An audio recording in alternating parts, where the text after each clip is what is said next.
Padre nuestro y Dios de amor, te damos las gracias por tus bendiciones, Señor, constantes. Te damos gracias, Señor, por un nuevo día. Te damos gracias por tus misericordias que se renuevan cada mañana. Y te damos gracias, Padre, por la oportunidad de estudiar tu palabra. Padre, no queremos abrir tu palabra a la prisa, de forma ligera. Queremos hacerlo sabiendo, Señor, que en tu palabra hay palabras de vida para nosotros y queremos alimentarnos del fruto de la vida y comer de las hojas del árbol de la vida. Así que, Padre, permanece con nosotros y guíanos en este estudio. Danos sabiduría porque en nosotros no hay ninguna. Gracias por tu amor. En el nombre de Jesús. Amén. Muy bien. El estudio esta mañana, como les mencioné, se titula ¿Esconde Dios su rostro? Y esto es una pregunta que muchas veces nos hemos hecho. ¿Y en qué sentido lo esconde? De hecho, muchas veces lo hemos respondido como que sí lo hace. De hecho, se nos ha enseñado repetidas veces que Dios escondió su rostro de su Hijo en la cruz del Calvario. Hemos escuchado muchos versículos que dicen que Dios esconde su rostro. Y la respuesta que podríamos llegar es que sí, la Biblia dice que Dios esconde el rostro. De hecho, Dios mismo en su palabra dice que Él esconde su rostro. Pero, ¿qué significa esto? A esto es lo que vamos a llegar. Vamos a leer algunos versículos que nos hablan acerca de Dios esconder el rostro. Leemos en Isaías 8:17. Esperaré pues al Señor, el cual escondió su rostro de la casa de Jacob, y a Él aguardaré. Interesante este versículo y lo leí, ¿verdad?, en estos días y me llamó mucho la atención porque Isaías está diciendo que esperará al Señor, el cual escondió su rostro de la casa de Jacob, a Él aguardaré.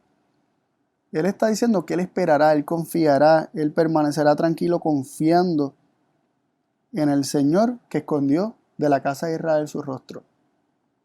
Si nosotros fuéramos a definir el esconder el rostro, ¿verdad? En efecto, el profeta Isaías dice que sí, que Dios escondió su rostro. Pero si nosotros fuéramos a definir el esconder el rostro de Dios en términos humanos y según lo que nosotros naturalmente comprendemos por esconder el rostro, que es como una reacción de disgusto, como una reacción de separación donde soy demasiado santo para contemplar algo tan horrible, pues no nos haría sentido que alguien decida confiar en un Dios que es tan que es distante en este aspecto, ¿no? Que se decide distanciar de sus hijos en un Dios que hasta cierto punto puede ser hasta cambiante, en el sentido de que ahora estoy bien contigo, pero a la que hiciste algo que no me gusta, escondí de ti mi rostro. O ahí veo mucho pecado en ti, entonces escondo mi rostro de ti porque no quiero mirarte, porque me causa disgusto. O estoy por vomitarte de mi boca, utilizando palabras de Apocalipsis. Entonces, ¿puede el ser humano esperar tranquilo en un Dios que ante nuestra falta se esconde?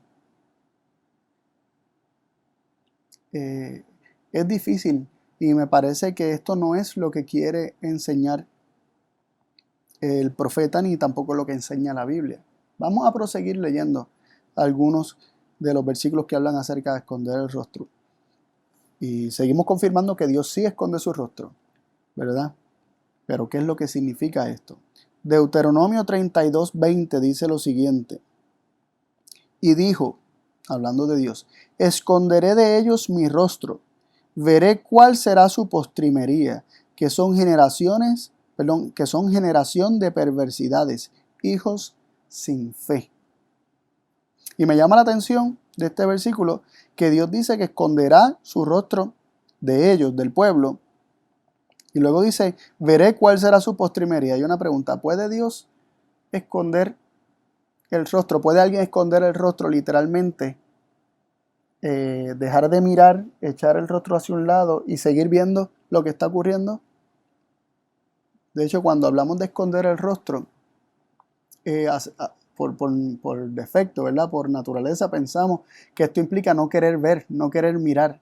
Yo recuerdo cuando pequeño, estar viendo algo en la televisión y cuando sabía o me imaginaba que iba a pasar algo malo, había una musiquita ominosa que me parecía sugerir que algo malo iba a ocurrir, yo buscaba taparme, no quería mirar y yo, ay, ay, ay, lo que va a pasar, ay, ay, ay. No quería ni siquiera mirar y quería esconder mi rostro de aquello que iba a suceder. Y aquí dice Dios que esconderá el rostro, pero lo dice, veré cuál será su postrimería. Así que ya vamos viendo que sí, la Biblia en efecto dice esconder el rostro, pero esconder el rostro por parte de Dios no significa lo que significa para el hombre esconder el rostro. Porque dice que en efecto Él verá en qué deparará todo, Él verá la postrimería, Él verá los resultados de las elecciones del pueblo, ¿verdad? De ser una generación de perversidad, de hijos sin fe, como dice el mismo versículo. Así que esconder el rostro implica algo distinto a lo que nosotros naturalmente pensaríamos. Implica, ya vemos, está relacionado con las consecuencias de las acciones de los hombres. Y más adelante vamos a repuntar en esto.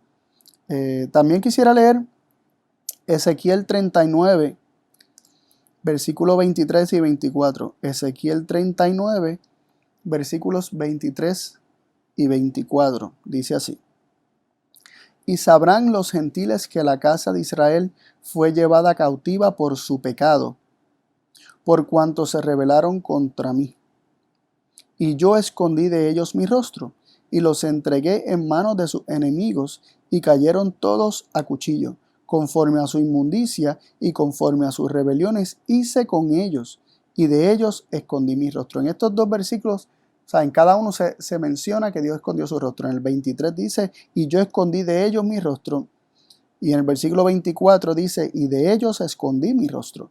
Así que en efecto la Biblia sí dice que Dios escondió su rostro. Sin embargo, este versículo nos sigue arrojando más luz acerca de lo que significa esconder el rostro, porque vemos que dice, y escondí de ellos mi rostro en el versículo 23, y los entregué en manos de sus enemigos y cayeron a cuchillo. Así que esconder el rostro por parte de Dios implica el Señor no proteger, entregarlos en manos de sus enemigos, dejar de proteger, dejar que ocurra lo inevitable, dejar que ocurra el resultado de las elecciones de ellos.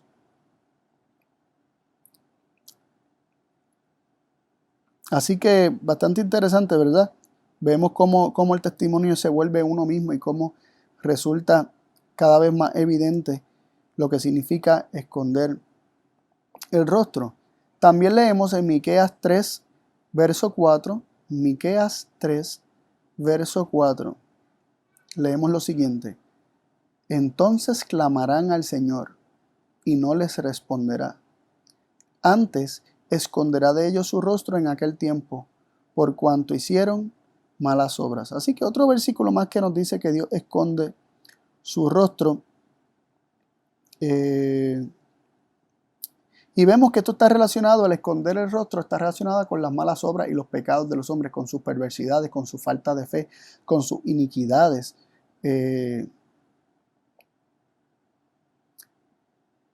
Pero en efecto la Biblia sí dice que Dios esconde su rostro, pero ya vamos viendo que esto significa mucho más que simplemente tornar su rostro.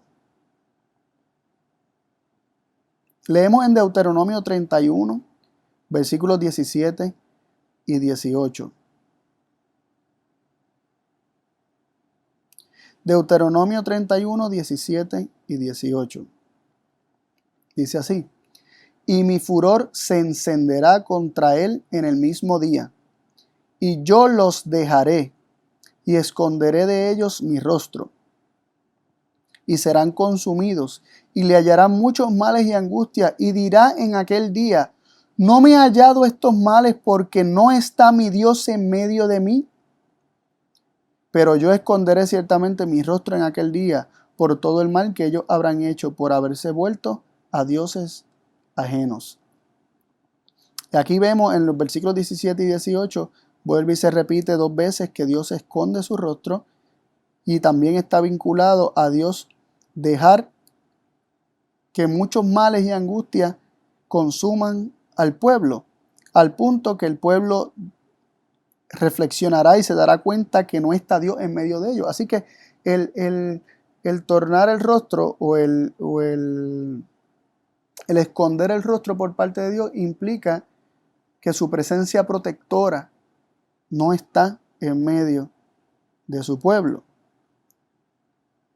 Ahora, ¿implica esto un cambio de actitud por parte de Dios? ¿Implica el tornar el rostro, el esconder el rostro, un cambio de actitud por parte de Dios? ¿Acaso es Dios de una manera, pero cuando actuamos de otra forma, Dios cambia para con nosotros?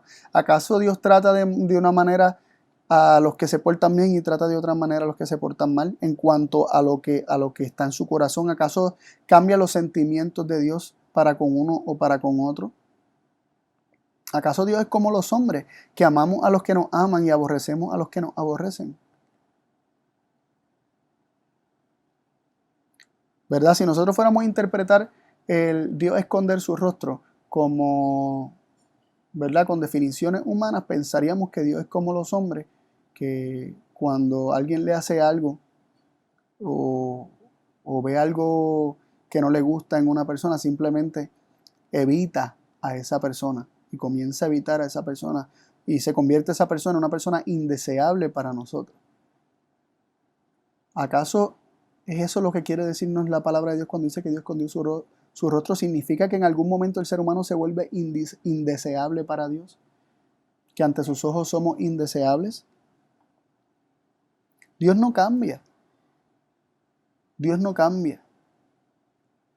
Malaquías 3:6 nos lo dice y lo vimos la semana pasada, lo estuvimos estudiando el sábado pasado, pero Malaquías 3:6 nos dice: porque yo, Jehová, no cambio. Por eso vosotros, oh hijos de Jacob, no habéis sido consumidos, porque Él no cambia, Él sigue siendo el mismo.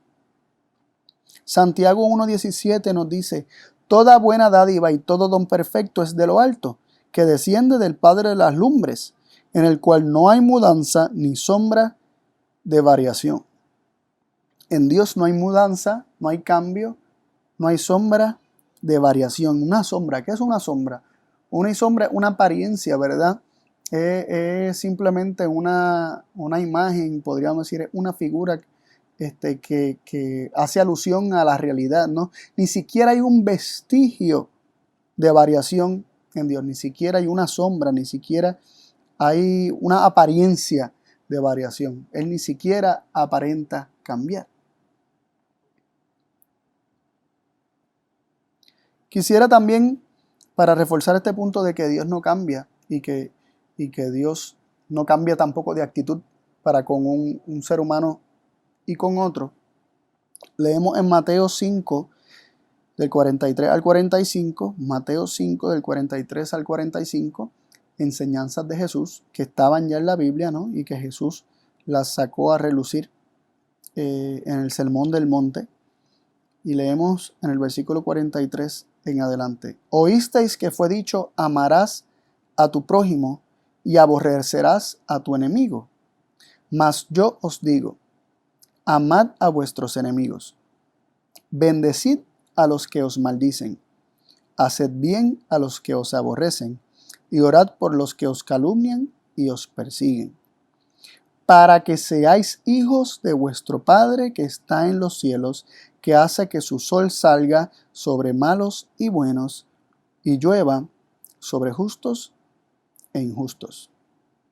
Lo primero que quiero resaltar de estos versículos es que se nos dice que habéis oído. Esto es una enseñanza natural del hombre: amar a tu prójimo y aborrecer a tu enemigo. Pero la enseñanza de Jesús, que es conforme a la enseñanza de las Escrituras, porque Él no vino a abrogar ni una jota ni una tilde de toda la Escritura, sino a darle un verdadero cumplimiento. Dice: amad a vuestros enemigos, bendecid a los que os maldicen y hacer bien a los que os aborrecen y orar por los que os calumnian y os persiguen, para que seáis hijos de vuestro Padre que está en los cielos. Es decir, si tú amas a tus enemigos, bendices a los que te maldicen y haces bien a los que te aborrecen y oras por los que te calumnian y te persiguen, en esto se sabrá que eres hijo de tu Padre, porque un hijo hace siempre las obras de su Padre, busca imitar a su Padre. Jesús dijo, hasta ahora el Padre obra y yo obro. Dice Jesús que todo lo que él ve hacer al Padre, él lo hace juntamente con el Padre. Un hijo imita a su Padre. En otras palabras, si cuando nosotros amamos a nuestros enemigos, estamos imitando a Dios. Esto nos deja claramente saber que Dios ama a sus enemigos. Dios bendice a los que lo maldicen. Dios hace bien a los que le aborrecen. Dios ora por los que le calumnian y le persiguen. Y luego añade diciendo, Dios hace que su sol salga sobre malos y buenos y que llueva sobre justos e injustos. Dios no hace distinción en ese aspecto.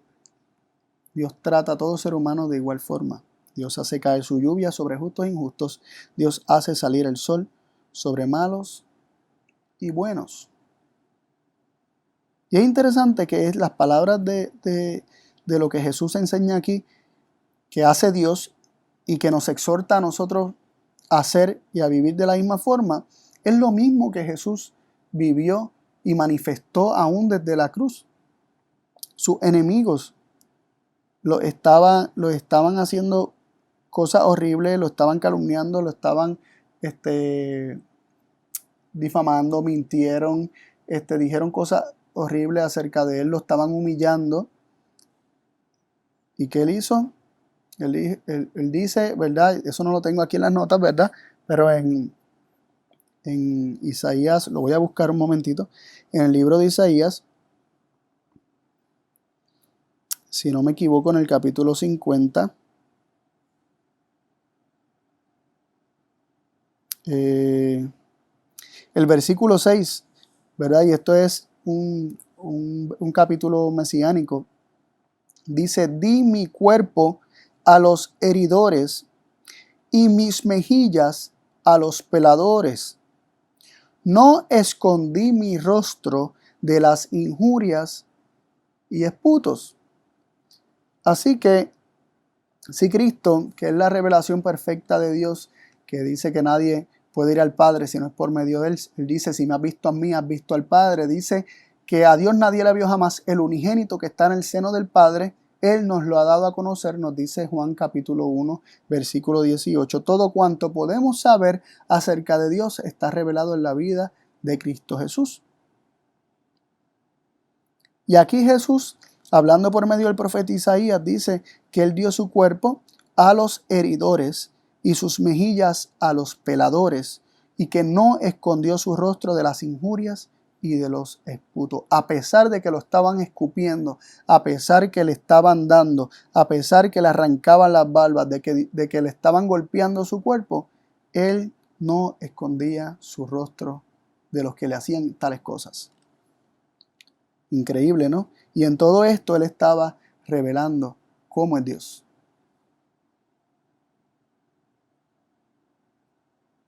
Increíble. De hecho, él hasta oró por sus enemigos, porque ahí en la misma cruz dijo, Padre, perdónalos porque no saben lo que hacen. Así que ni aún ante tal abuso, ni aún ante tal maltrato, ni aún ante tal acción de parte de los hombres en contra de Dios o en contra del Hijo de Dios, Jesús nos enseñó que Dios no cambia, que Él no esconde su rostro ante las injurias ni los disputos. Pedro nos dijo, ¿verdad?, en su sermón ¿verdad?, en la instancia de la predicación que él le dio a Cornelio, ¿verdad?, y a la familia de Cornelio, a todos los que estaban en casa de Cornelio. Y en cuanto a eso, Pedro declaró lo siguiente. Entonces Pedro, abriendo su boca, dijo, en verdad hallo que Dios no hace acepción de personas. Hechos 10:34. Dios no hace acepción de personas, ni siquiera ni de malo y de bueno. Dios no hace acepción de personas. Lucas 6:35 y 36 nos dice lo siguiente, repitiendo palabras del Sermón del Monte de manera distinta, ¿verdad? Lucas nos da unos detalles interesantes. Dice: amad pues a vuestros enemigos y haced bien y prestad, no esperando de ello nada, y será vuestro galardón grande y seréis hijos del Altísimo, porque Él es benigno aún para con los ingratos y malos. Sed pues misericordiosos, como también vuestro Padre es misericordioso. Aquí se nos dice que Dios es benigno, bueno, bondadoso aún para con los ingratos y malos. ¿Acaso Dios no leímos que cuando la gente se porta mal, Dios esconde su rostro? Pero aquí no estamos leyendo que Dios es benigno para con los malos, que Él es bondadoso para con los ingratos, que Él hace salir su sol sobre malos y buenos y hace que llueva sobre justos e injustos. Salmo 136:1 nos dice: alabad al Señor porque es bueno, porque para siempre es su misericordia. Su misericordia es para siempre, no cambia, no cesa, no se agota. Entonces, sabemos, de acuerdo a lo que hemos visto, y podríamos buscar muchos versículos más y tal vez encontraríamos hasta mejores que los que he presentado, pero podemos saber a ciencia cierta que el esconder el rostro no implica un cambio en el corazón de Dios para con el pecador. El esconder el rostro no implica un cambio en los sentimientos de Dios para con el pecador. El esconder el rostro no implica un acto de literalmente tornar el rostro, no implica literalmente tornarlo, porque vemos que tornando el rostro Dios ve en qué ha de acabar el resultado de los hombres, como vimos hace un ratito en unos versículos que estuvimos leyendo. Y me viene a la mente esta imagen. O sea, hacemos la pregunta, ¿qué entonces significa el que Dios esconda su rostro? Si Él no cambia su actitud, Él no cambia Él es Dios, Él es soberano, Él está sentado sobre su trono. eh, y, y, y podríamos hasta decir, nada escapa a su conocimiento. El tornar el rostro por parte de Dios implica mucho más. Y me viene a la mente lo que iba a comentar es esto. ¿No será que Dios nos está hablando en nuestro idioma? Y muchas veces para que nosotros, por medio de su palabra, ¿verdad?, hagamos el ejercicio de definir qué significa que Dios esconda el rostro. Y me viene a la imagen lo siguiente. Yo no sé cuántos de ustedes lo hicieron cuando pequeños. O sea, todavía mis hijas, yo lo he visto hacerlo en mis hijas y me da gracia porque es como casi natural en todo niño. El jugar al esconder, ¿verdad? Cuando jugamos a esconder, cuando niños, nosotros nos escondemos y cuando estamos escondidos nos da esa ansiedad de que nos vayan a encontrar y por alguna razón cerramos los ojos. Por alguna razón cerramos los ojos y tal vez nos escondimos en un lugar malísimo para esconderse, o sea que es súper obvio que nos van a encontrar ahí, pero como niños pensamos que no nos van a ver y cerramos nuestros ojos para que no nos vean y pensamos nosotros que por nosotros no ver, no nos están viendo a nosotros.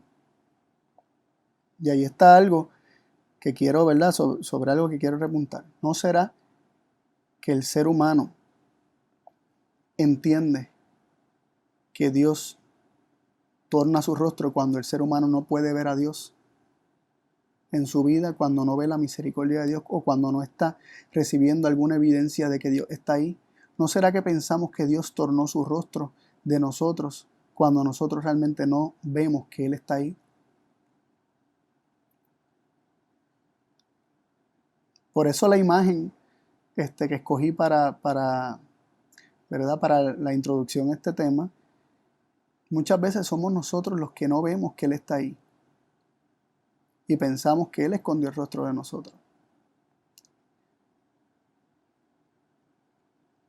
Pero eso es solamente un aspecto, ¿verdad? Dentro de este tema. Hay muchos otros aspectos que vamos a tocar.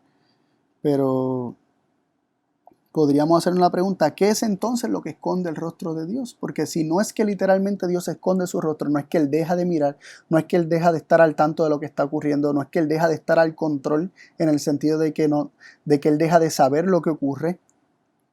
¿Qué es lo que esconde el rostro de Dios? Si Dios no lo mueve, si Dios no se mueve, si Dios no cambia su actitud para con el hombre, ¿qué entonces esconde el rostro de Dios o lo oculta de nuestra vista? A veces es nuestra propia vista, como mencioné, pero podrían ser otras cosas. Vamos a ver qué es lo que esconde realmente el rostro de Dios. Isaías 59, versos 1 y 2. Isaías 59, versos 1 y 2. Dice así: He aquí que no es acortada la mano del Señor para salvar, ni es agravado su oído para oír. Pero vuestras iniquidades han hecho división entre vosotros y vuestro Dios, y vuestros pecados han hecho cubrir su rostro de vosotros para no oíros. Miren qué interesante, el versículo número 1 de Isaías 59 comienza diciendo que Dios no se ha cortado la mano del Señor para salvar. Es decir, Dios no ha dejado de ser el mismo. Él sigue teniendo el brazo extendido para salvar. Su brazo no se retrajo, ¿verdad?, para salvar. Ni su oído se agravó para no oír. El cambio no ocurre en Dios. Dios no cambia. Dios no cambió su oído, no cambió su capacidad, no cambió su deseo, no cambió su actitud, no cambió su brazo para salvar. Él sigue con el brazo extendido para salvar. Él sigue con el oído abierto para oír y dispuesto a oír. Pero el versículo 2 dice: pero vuestras iniquidades han hecho división entre vosotros y vuestro Dios, y vuestros pecados han hecho cubrir su rostro de vosotros para no oíros. Así que es el pecado lo que cubre el rostro de Dios. No es Dios escondiéndose, no es Dios retirando su mano, no es Dios tapándose los oídos para no oír. Es el pecado creando como una cubierta, un tape, ¿verdad?, en nosotros que cubren el rostro de Dios de nuestra vista. Y somos nosotros los que tenemos la vista entenebrecida y pensamos que es Dios que no nos quiere mirar a nosotros. Es interesante lo que Cristo declaró, un salmo mesiánico, en el Salmo 40, verso 12. Cristo declaró esto por medio de David, pero es Cristo quien lo declara. Y declara lo siguiente: porque me han cercado males hasta no haber cuánto. Esto es el versículo 12 del Salmo 40. Me han cercado males hasta no haber cuánto. Me han asido mis maldades y no puedo ver. Se han aumentado más que los cabellos de mi cabeza y mi corazón me falla. Esto está hablando de la experiencia de Cristo cargando con nuestro pecado. Y dice y describe, ¿verdad?, su experiencia con ser cercado, ser rodeado, ser amurallado, ser rodeado de tal forma por los males que luego dice: no puedo ver. Dice: me han cercado males hasta no haber cuánto. Los males, la maldad, lo cercaron, lo rodearon. Me han asido mis maldades, algunas versiones dicen mis iniquidades, mis pecados. Me han asido mis maldades, y algunos de nosotros podríamos decir: espérate, Jesús no tenía maldades, y siempre que leo este versículo me gusta hacer esa aclaración. Tus maldades y las mías, Él las hizo suyas, por lo tanto, Él dice: me han asido mis maldades. ¿Y qué es lo que hacen nuestras maldades? ¿Qué hicieron nuestras maldades sobre Cristo? No solamente lo rodearon, lo cubrieron, lo taparon. Dice que provocaron que no pudiera ver, y no puedo ver. Algunas versiones dicen: y no puedo levantar la vista. Literalmente significa no puedo ver. No puedo ver. En la Young's Literal Translation, una traducción literal del hebreo, lo traduce así: no puedo ver. De hecho, en la King James dice, I can't look up, no puedo mirar hacia arriba, pero el up está añadido a una palabra suplida. Realmente dice, no puedo ver, no puedo ver. Así que las iniquidades, las maldades se vuelven un cerco, nos rodean, nos tapan, nos amurallan de tal forma que nosotros no podemos ver. Y en el caso de Cristo, en la cruz, nuestros pecados crearon un muro, podríamos decir una cerca, crearon, ¿verdad?, un obstáculo ante los ojos de Cristo y él no podía ver. ¿Dios no podía ver? ¿Acaso Dios no veía a su hijo sufriendo? ¿O era Cristo el que no podía ver que su Padre estaba allí con él? Salmo 22, otro salmo mesiánico, versículos 1 y 2, Cristo también declaró por medio del profeta David, y digo del profeta David porque David era profeta, dice lo siguiente: al vencedor sobre Ajelet Sahar, el lucero de la mañana. Salmo de David. Dios mío, ¿por qué me has dejado? ¿Por qué estás lejos de mi salud y de las palabras de mi clamor? Dios mío, clamo de día y no oyes, y de noche y no puedo estar en silencio. Interesante, ¿no?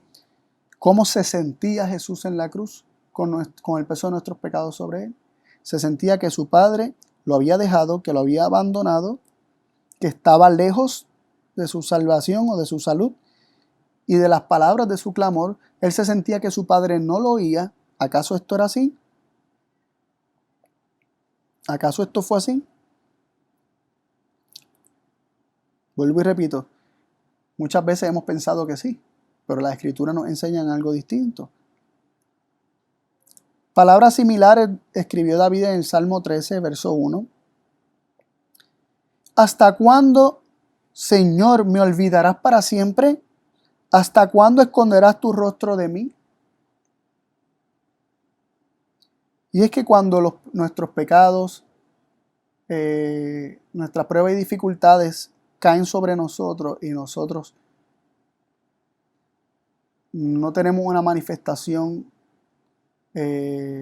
sobrenatural o tenemos que pasar por un proceso de espera y hay silencio, aparente silencio, pensamos que Dios no nos escucha, que Dios no nos está viendo, que Dios escondió su rostro. Pero ¿acaso Dios escondió su rostro de David? ¿Acaso escondió su rostro de su hijo? ¿Acaso se olvidó y no escuchaba las palabras de su clamor? Interesante que el salmista David dice: ¿hasta cuándo esconderás tu rostro de mí? ¿Hasta cuándo te olvidarás para siempre de mí? ¿Te has olvidado de mí y lo harás para siempre? Y Dios declara lo siguiente por medio del profeta Isaías: ¿se olvidará la mujer de lo que dio a luz para dejar de compadecerse del hijo de su vientre? Aunque se olviden ellas, yo no me olvidaré de ti. Entonces vemos que lo que está declarando David como posiblemente parte de su experiencia, pero más específicamente de la experiencia de Cristo y lo que sintió Cristo en la cruz, de sentirse abandonado, olvidado, dejado por Dios, ignorado por Dios, realmente no es así, porque Dios declara que Él no se olvida de sus hijos. Nunca. De hecho, compara su experiencia con la de una madre y dice: aunque una madre pudiera olvidarse, yo no lo haré. Y miren que para que una madre se olvide de sus hijos, cuesta, ¿no? Es difícil. Los hijos pueden salir sin vergüenza, ¿verdad? Como nosotros decimos, y pueden hacer muchas fechorías y pueden convertirse en criminales. Y el amor de una madre, de aquella que verdaderamente es madre, no cambia para con sus hijos. Yo recuerdo a mi abuela, la mamá de mi papá, que ya descansa en el Señor. Hace bastantes años, yo tenía como 11 años cuando mi tío menor de parte de mi papá murió, tío Piro. Él era el más chiquito de 6 hermanos y tal vez fue el más, definitivamente fue el más candela que le dio a mi abuelo. Este, y mi abuela me decía, años después de su muerte, me decía, de la muerte de mi tío, me decía, es que con los que le dan trabajo a uno los llega hasta a amar tanto y uno como se involucró tanto en buscar ayudarlo, en buscar que estuviera bien, que saliera de esas cosas malas, del vicio, lo que sea, uno como que tiene un lugar especial para ellos y, y por más que yo quisiera, ¿verdad?, dejar de sentir este dolor que siento, ella me decía, el dolor de perder un hijo, nunca mengua, siempre permanece, uno aprende a vivir con ese dolor. Eso me lo decía ella, hablando así conmigo, y siempre recuerdo eso, y cada vez que veo padres luchando con hijos rebeldes, me acuerdo de las palabras de mi abuela, su amor nunca cambió para con él. Y aquí el Señor nos está diciendo que, que verdaderamente, aunque una madre se pudiera olvidar, que lo presenta como cosa difícil, aunque una madre se pudiera olvidar del hijo de su vientre, él nunca se olvidará. Así que las palabras que nos presenta David como la experiencia de Cristo en la cruz implica más bien lo que sentía Cristo, pero no la realidad acerca de lo que estaba ocurriendo. El pecado nos ciega y el pecado nos hace sentir que Dios no nos escucha, el pecado nos hace creer, nos nubla la vista y nos hace creer que Dios no está ahí, nos hace ver como si Dios no estuviera, como si no nos escuchara, nos hace sentir todas estas cosas.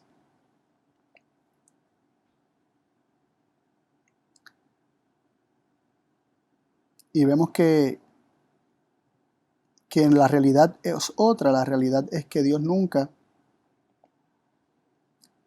se olvida de sus hijos. Volviendo a Isaías 59:2, nosotros leímos que, ¿verdad?, que cuando dice, y vuestros pecados han hecho cubrir su rostro de vosotros para no oíros. ¿Qué implica esto que Dios no nos oye? ¿Qué implica que Dios no nos escuche, no nos oiga? Isaías 29:13 leemos, dice pues el Señor, porque este pueblo se me sacrifica, o me hacen sacrificios, y con sus labios me honra, mas su corazón se alejó de mí, y su culto con que me honra fue enseñado por mandamiento de hombres. Así que aquí se está presentando qué es lo que está pasando, que aparentemente Dios no oye o Dios no interviene, porque muchas veces cuando Dios no interviene, pensamos que no nos está oyendo, le estamos pidiendo ayuda y como no vemos la intervención de Dios, pensamos que Él no nos está oyendo. Pero hay algo más que está ocurriendo. Muchas veces el ser humano, ¿verdad? Y en este caso, en el caso en particular del pueblo, ellos sacrificaban a Dios, con los labios decían que lo alababan, queremos que estés con nosotros, ayúdanos, dice, pero su corazón está lejos de mí. Y eso muchas veces impide que Dios pueda obrar como Él quiere. No es que Él deja de oír, no es que Él cambia para con nosotros, es que muchas veces hablamos las cosas de la boca para afuera. Decimos que queremos dejar de pecar, que no queremos pecar más, pero seguimos amando el pecado en nuestro corazón y nuestro corazón sigue estando lejos de Dios. Decimos que hacemos sacrificio y vamos a hacer esto y hacemos lo otro y hacemos obra misionera y buscamos ayudar a aquel al otro, pero en lo muy profundo de nuestro corazón acariciamos pecados y no estamos haciendo una entrega completa. Y el Señor no puede obrar más de lo que Él está obrando en nuestra vida porque no hemos entregado todo, porque nos aferramos al pecado. Y como decimos acá en Puerto Rico, ¿verdad? Nosotros con la boca es un mamey. Es fácil decir, Señor, yo te amo, te quiero por completo en mi vida, pero realmente eso no ser lo que está en nuestro corazón, sino que nuestro corazón todavía puede estar aferrándose al materialismo, puede estar teniendo otros dioses. Ahora, es interesante que el Salmo 22, que es un salmo mesiánico, y como leímos, ¿verdad? Que ahí se registran las palabras que Jesús citó en la cruz, Dios mío, ¿por qué me has abandonado? ¿Por qué me has desamparado? ¿Por qué me has dejado? Como decía la versión que leímos. El mismo salmo llega un momento dado en que Jesús decide creer que su Padre sí lo escuchó. Y en versículo en adelante, ya Jesús cree que su Padre lo escuchó. Y esa fue la experiencia de Jesús en la cruz. Él por la fe venció. Y el versículo 23 y 24 declara lo siguiente del Salmo 22.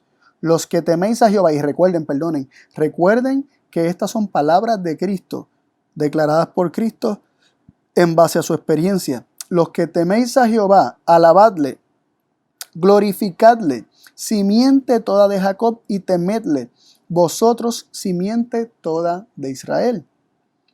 Porque no menospreció ni abominó la aflicción del pobre, ni de él escondió su rostro, sino que cuando clamó a él, le oyó. ¡Wow! Palabras poderosas. Desde la cruz, desde una experiencia donde se sentía abandonado, dejado, ignorado, que su padre no oía su voz, sus palabras, porque en efecto él estaba siendo entregado, había sido entregado en manos de los pecadores. Dios lo entregó en manos de los pecadores. Pero Cristo declara que Dios no escondió de él su rostro. No menospreció ni abominó la aflicción del pobre, ni de él escondió su rostro. Dios no esconde su rostro en el sentido que nosotros lo pensamos, sino que cuando a él clamó, o cuando clamó a él el pobre, clamó a Dios, Dios le oyó. Y aquí se nos garantiza a nosotros que Dios siempre escucha nuestro clamor y que Él nunca esconde su rostro de nosotros de esta forma. Así que esconder el rostro también implicaría no escuchar o no obrar, ¿verdad? No obrar conforme, como ya vimos, no manifestar que se está escuchando. El hombre entiende que Dios esconde su rostro cuando Dios está de alguna manera imposibilitado para obrar o para librar. Así que, resumen hasta ahora, el pecado es lo que cubre nuestra vista en un sentido, ¿verdad? Para que no veamos y no nos demos cuenta que Dios sí está ahí, que Él no ha cambiado para con nosotros, que Él no se ha olvidado de nosotros, que Él nos oye cuando clamamos a Él y que Él nunca esconde su rostro de nosotros.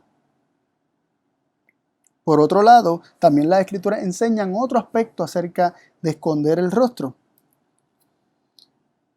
Leemos en Isaías 57, 16 y 17 lo siguiente. Porque no he de contender para siempre. Y es interesante, no he de contender para siempre, ni para siempre he de estar airado, pues se desmayaría delante de mí el espíritu y las almas que he creado.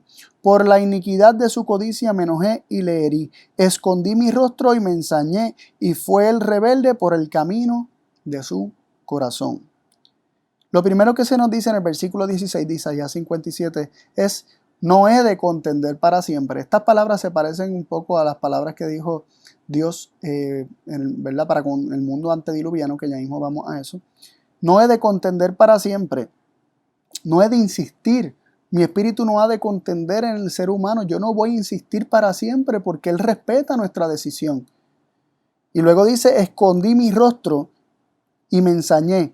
Y fue él rebelde por el camino de su corazón. Así que el esconder el rostro por parte de Dios significa dejar de contender en nuestro corazón. Implica dejarnos ir por el camino de nuestro corazón. Dejarnos ir en nuestra rebeldía por el camino de nuestro corazón. Cuando Dios esconde su rostro, implica dejarnos ir por el camino de nuestro corazón. Implica dejar de insistir, dejar la machaca, ¿verdad? Él no quiere ser cantaletero, él no quiere hastiarnos. Dice que nosotros desmayaríamos delante de Él si Él siguiera contendiendo. Él contiende hasta donde nosotros le permitimos y hasta donde nosotros podemos soportar, pero llega el momento que, como dice aquí, esconde su rostro, pero esto implica que nos deja ir rebeldes por el camino de nuestro malvado corazón.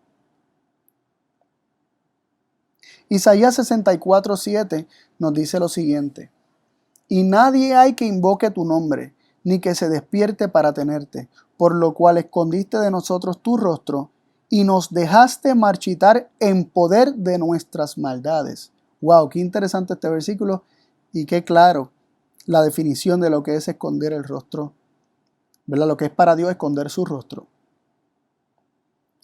Primero se nos dice que no hay nadie que invoque tu nombre ni que se despierte para tenerte. Nadie lo quiere, nadie lo busca, nadie lo quiere. Y cuando a Dios nadie lo busca y nadie lo quiere, Él no es deseado, su presencia no es deseada, se nos dice que Él esconde su rostro, pero ¿qué significa esto? Nos deja marchitar en poder de nuestras maldades. El esconder su rostro significa dejarnos en poder de nuestras propias maldades. Es decir, lo mismo que nos decía Isaías 57:17, nos deja ir rebeldes por el camino de nuestro corazón. Nos deja en poder de nuestras maldades. Y nuestra maldad, el camino que nosotros escogemos, tarde o temprano, nos ha de marchitar, como nos dice el versículo. Nos dejaste marchitar en poder de nuestras maldades.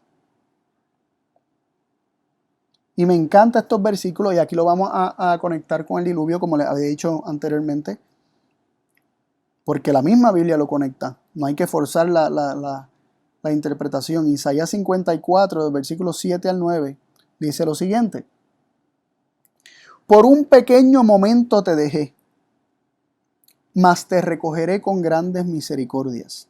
Con un poco de ira escondí mi rostro de ti por un momento, mas con misericordia eterna tendré compasión de ti, dijo tu Redentor el Señor. Porque esto me será como las aguas de Noé, que juré que nunca más las aguas de Noé pasarían sobre la tierra. Así también juré que no me enojaré más contra ti, ni te reprenderé. Miren qué interesante. Versículo 7 de Isaías 54, lo primero que se nos dice es que por un momento te dejé. Por un pequeño momento te dejé. ¿Te dejé qué? Bueno, interesante que los versículos anteriores nos dice que nos deja marchitar en poder de nuestras maldades. Nos deja en el poder de nuestra maldad, nos deja cosechar lo que hemos sembrado. Por un pequeño momento te dejé, mas te recogeré con grandes misericordias. Versículo 8 dice, con un poco de ira escondí mi rostro de ti por un momento. Vemos que esconder el rostro es dejarnos en poder de nuestras maldades. Con un poco de ira escondí mi rostro de ti por un momento. Los dejé por un momento en el poder de vuestras maldades, mas con misericordia eterna tendré compasión de ti, dijo tu Redentor. Y luego dice, porque esto me será como las aguas de Noé. ¿Qué nos está revelando aquí las Escrituras? Que lo ocurrido con el mundo antediluviano y la destrucción del mundo antediluviano tiene que ver con Dios haber escondido su rostro, con Dios haberlos dejado a la maldad de su corazón, con Dios haberlos dejado marchitar en poder de sus maldades, no en poder de Dios. No los dejó marchitar no que los hizo marchitar por su poder, sino que los dejó marchitar a ellos en el poder de las maldades de ellos, porque en Dios no hay maldad. Dios los dejó cosechar lo que sembraron. Por un momento escondió su rostro, por un momento lo soltó, por un momento dejó de contender, como dijo, no contenderá más mi espíritu con el hombre. Por un momento respetó lo que ellos dijeron, ¿verdad? Lo que ellos le pedían, así como no hay nadie que invoque y nadie que se despierte para tenerte, no hay nadie que lo quiera. Y Dios deja de contender con el hombre, Dios deja de insistir, Dios los deja al resultado de sus elecciones. Así que lo que ocurrió con las aguas de Noé, como dice aquí, no fue un cambio en el corazón de Dios para con el mundo antediluviano por haberlo rechazado. Me molesté porque me rechazaron, vamos a atacar, vamos a directamente hacer algo para destruirlos, sino que aquí se nos dice que fue un retiramiento de su protección, un esconder de su rostro, un dejarlos, entregarlos, dejar de protegerlos de las consecuencias de sus propias decisiones. Y nos hacemos la pregunta, ¿por qué Dios escondió su rostro para con el mundo antediluviano? ¿Por qué los dejó en poder de sus maldades? Job 22 del 15 al 18 nos dice lo siguiente. Y estoy citando la Biblia del Jubileo del 2000 porque me pareció que la traducción era la más apropiada. ¿Quieres tú guardar la senda antigua que pisaron los varones perversos? Y esto está escribiendo posiblemente Moisés, haciendo referencia a un tiempo aproximadamente de Abraham. Dice, ¿quieres tú guardar la senda antigua que pisaron los varones perversos? ¿Cuál era la senda antigua de los varones perversos de tiempos anteriores a Abraham? Los cuales fueron cortados antes de tiempo, se nos dice que su fin llegó repentinamente, ¿verdad? Cuyo fundamento fue derramado como un diluvio, o con un diluvio, perdón, cuyo fundamento fue derramado con un diluvio. Ya no está hablando directamente, que está hablando del mundo antediluviano. ¿Y qué era lo que decía el mundo antediluviano a Dios? Versículo 17, que decían a Dios, apártate de nosotros, ¿y qué nos ha de hacer el omnipotente? ¿Qué era lo que ellos le decían? Apártate de nosotros. ¿Por qué Dios entonces escondió su rostro? En el sentido de que los dejó en poder de sus maldades, utilizando las mismas palabras de los versículos, porque ellos le dijeron, apártate de nosotros. Versículo 18, Él les había llenado sus casas de bienes. Miren qué interesante, este mundo que era de continuo hacia el mal, que era malo todo el tiempo, sin cesar, ni un momento bueno. Dice que sus pensamientos eran solo de continuo al mal.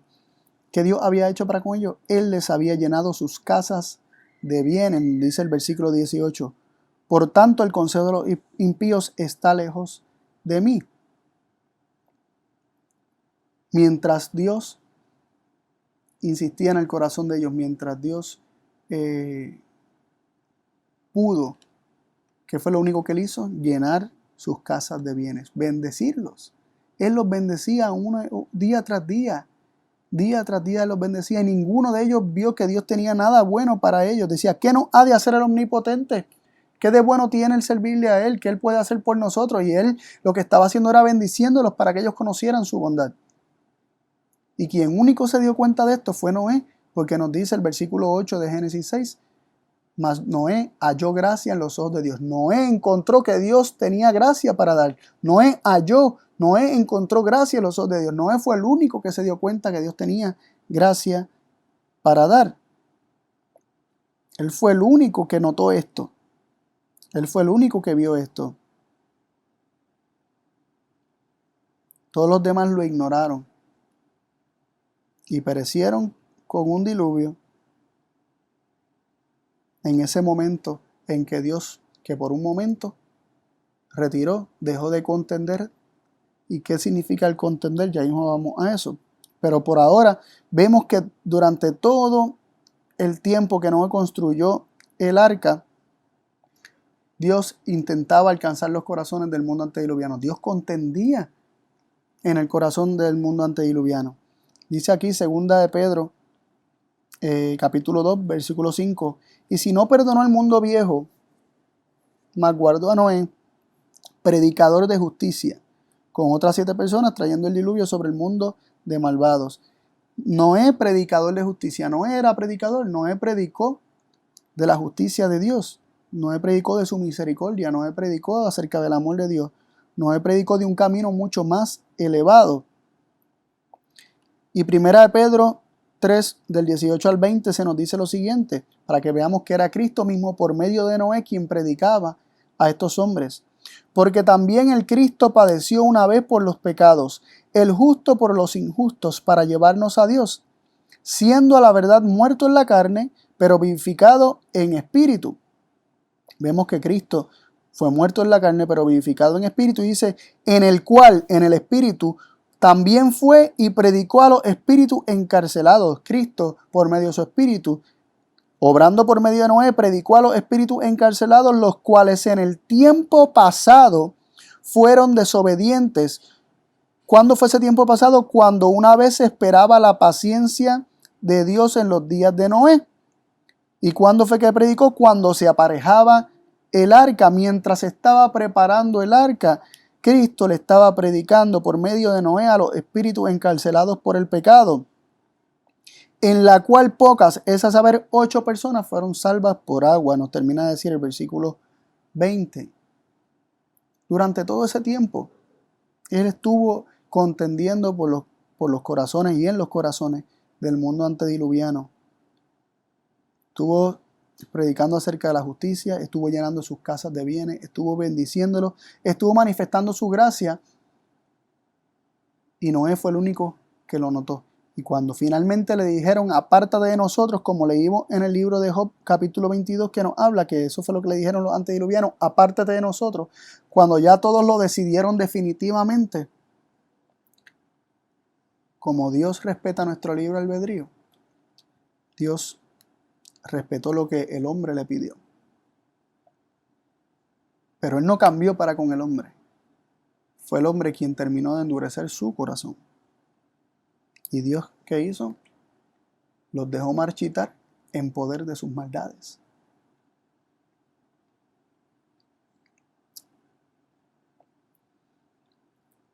Apocalipsis 7, del 1 al 3, nos dice lo siguiente. Y después de estas cosas vi 4 ángeles que estaban sobre los 4 ángulos de la tierra, deteniendo los 4 vientos de la tierra, para que no soplase viento sobre la tierra, ni sobre el mar, ni sobre ningún árbol. Así que aquí se nos presenta el poder de Dios representado por medio de 4 ángeles reteniendo los 4 vientos de la tierra. Y estos vientos pueden soplar sobre la tierra, sobre el mar, sobre los árboles. Y luego nos dice en el versículo 2, y vi otro ángel que subía del nacimiento del sol teniendo el sello del Dios vivo, y clamó con gran voz a los 4 ángeles, a los cuales era dado hacer daño a la tierra y el mar. Es decir, se nos dice que estos 4 ángeles tienen poder de hacer daño, pero ellos no hacen daño directamente, sino que ellos están aguantando unos vientos que si son soltados harían daño a la tierra. Pero se nos dice que tienen poder para hacer daño a la tierra y el mar. ¿Y qué fue lo que les dijo este otro ángel? No hagáis daño a la tierra. Miren qué interesante. Se nos es dicho como que estos ángeles pueden hacer daño a la tierra, pero realmente ellos no están haciéndole daño, sino que están aguantando los vientos que si son soltados harían daño a la tierra. Y se nos dice que ellos hacen daño o podrían hacer daño si ellos lo soltaran. Y asimismo muchas veces la palabra de Dios nos dice que Dios hace ciertas cosas cuando implica que Él permite ciertas cosas. Aquí se nos dice que estos ángeles pueden hacer daño a la tierra si ellos sueltan los 4 vientos. Y esto nos está hablando del tiempo del fin, pero esto nos revela cómo Dios siempre ha operado. Sus ángeles son comisionados para aguantar los vientos, para guardar, proteger, evitar, salvar. No evitar salvar, sino evitar y salvar al hombre. Para evitar que el hombre perezca, que el hombre sea dañado. Y estos ángeles siguen órdenes, pero cuando el hombre decide y dice apártate de nosotros, entonces estos ángeles reciben la orden de soltar estos vientos. Pero estos vientos son entonces Dios que está diciéndole a los ángeles, aguántenme que estoy por explotar, aguántenme porque estoy por explotar. ¿Acaso es eso? Dios diciéndole a los ángeles que lo aguanten. Es un Dios como que se contradice, que da una orden que va en contra de sí mismo, ¿no? de lo que Él tiene en su corazón, como un Dios que apenas puede controlarse y mantener su compostura. ¿Provienen estos vientos de parte de Dios? Podría decirse en algunas ocasiones que sí, pero como ya les mencioné, aquí se nos dice que lo que Dios permite muchas veces es considerado como aquello que Él envía. Y se nos dice aquí que los ángeles tienen poder para hacer daño a la tierra, y se les dice que no hagan daño a la tierra cuando ellos están por soltar los vientos que harían daño a la tierra. Ellos son los que están impidiendo que la tierra sufra daños. ¿Provienen estos vientos de parte de Dios? Miren lo que nos dice Isaías 64, versículo 6. Que todos nosotros éramos como suciedad, y todas nuestras justicias como trapo de inmundicia. Y caímos todos nosotros como la hoja del árbol, y nuestras maldades nos llevaron como viento. Miren qué interesante, se nos habla se nos compara a nosotros como árbol y vemos que los vientos pueden hacer daño en Apocalipsis, los vientos pueden hacer daño a la tierra, al mar y a los árboles. Y se nos compara a nosotros como árboles y dice, caímos todos nosotros como hoja de árbol y nuestras maldades nos llevaron como viento. Las maldades son esos vientos que hacen que estas hojas caigan de los árboles, que caigamos del árbol como hojas. Son nuestras maldades estos vientos. Estos vientos es la maldad del hombre. Estos vientos es el hombre en oposición a Dios, planificando cosas en oposición a Dios, haciendo cosas horribles en contra de Dios. Es la maldad del ser humano. Estos vientos que están siendo contenidos es la maldad del ser humano en un sentido, pero también es la maldad de alguien más. Y sabemos que la raíz de todo pecado se origina en Satanás. Él es el padre de mentira y homicida desde el principio.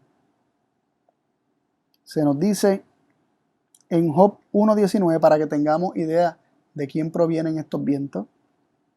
Recuerdan que Job, ¿verdad? No podemos adentrarnos demasiado en Job, pero vemos que Job obtuvo acceso a hacerle daño Satanás tuvo acceso a Job para hacerle daño a él, a su familia, buscando que Job maldijera a Dios, que Job se quejara de Dios, aunque no lo logró. Pero se nos dice en Job 1:19, y he aquí un gran viento que vino del lado del desierto e hirió las 4 esquinas de la tierra y cayó sobre los jóvenes y murieron, y solamente escapé yo para traerte las nuevas. Eso fue cuando Job recibió las nuevas de que sus hijos habían muerto todos. ¿Y qué fue lo que hizo Satanás?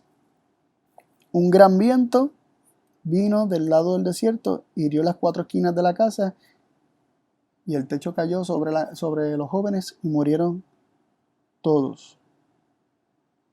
¿Quién es el que utiliza el viento para destruir?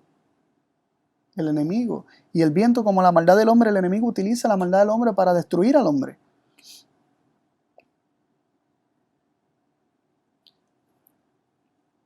También leemos para confirmar que este viento no proviene de Dios y que no representa a Dios, estos vientos que los ángeles contienen. Leemos en Primera de Reyes 19:11. Y él le dijo, sal fuera y ponte en el monte delante del Señor. Estas son palabras de Dios a Elías, cuando Elías estaba en la cueva. Y aquí que el Señor pasaba y un gran y poderoso viento que rompía los montes y quebraba las peñas delante del Señor. Mas el Señor no estaba en el viento. Y tras el viento un terremoto, mas el Señor no estaba en el terremoto. Y tras el terremoto un fuego, mas el Señor no estaba en el fuego. Y tras el fuego una voz apacible y delicada. Y ahí Elías entendió que Dios estaba. Y Dios comenzó a hablar con Elías después de la voz apacible y delicada. Pero Dios no estaba en el viento, no estaba en el fuego, no estaba en el terremoto. Ninguna de estas cosas representa a Dios, ni describe a Dios. El viento destructor son nuestras maldades, son los vientos que el enemigo logra soplar sobre nuestras vidas. Pero este viento no representa a Dios y Dios no está en este viento. ¿Por qué traigo este tema? Nos dice Mateo 23:37, mas como los días de Noé, así será la venida del Hijo del Hombre. Estamos viviendo tiempos que definitivamente nos dicen que la venida del Señor está cerca. Las maldades de los hombres cada vez van en aumento.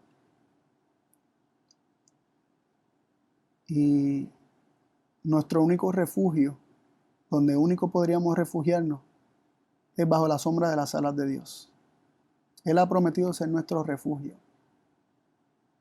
Él jamás torna su rostro de nosotros. No importa lo que hayamos hecho en el pasado, Él está contendiendo en nuestros corazones. Y si tú sientes que Él te está llamando, si tú sientes que Él está diciendo, ven a mí, si tú sientes que Él te está llamando a una vida más noble, más elevada, a vivir en justicia, si tú sientes que Él te está haciendo un llamado a entregarlo todo a Él, dejar todas las cosas del mundo atrás, es porque Él está contendiendo todavía en tu corazón, buscando ganar tu corazón. Él está llenándote de bendiciones para que tú conozcas su amor, su bondad y para que tú creas que en Él estás seguro.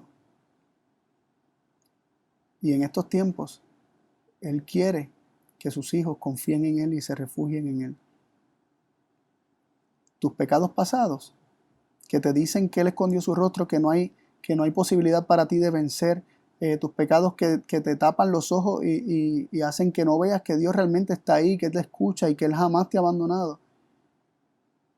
Él quiere que te olvides de esos pecados porque Él los quiere echar en lo profundo de la mar. De hecho, Él dice que Él no está tomando en cuenta tus pecados. Tus pecados, tus maldades, es lo que te van a destruir, no Él. Solo confía en Él. En estos tiempos, como en los días de Noé, así será la venida del Hijo del Hombre. Y en los días de Noé, Cristo estaba dando un mensaje por medio de Noé, un mensaje de justicia, un mensaje de misericordia. Estaba bendiciéndolo y llenando todas sus casas de bienes, como leímos en Job. Le estaba derramando su gracia. Lamentablemente, solamente Noé se dio cuenta y conoció la gracia de Dios. Y como en los días de Noé, nosotros tenemos la oportunidad de conocer la gracia de Dios. Y Él te llama a ti y me llama a mí a ir a Él en esta mañana. ¿Qué le vamos a decir? Apártate de nosotros. ¿O vamos a dejarle entrar? Oramos. Padre Dios del cielo, te damos las gracias por tu palabra y te pedimos, Señor, que tu verdad sea grabada en nuestro corazón de tal forma que no nos quepa duda quién tú eres, cómo tú eres, cuán grande es tu amor.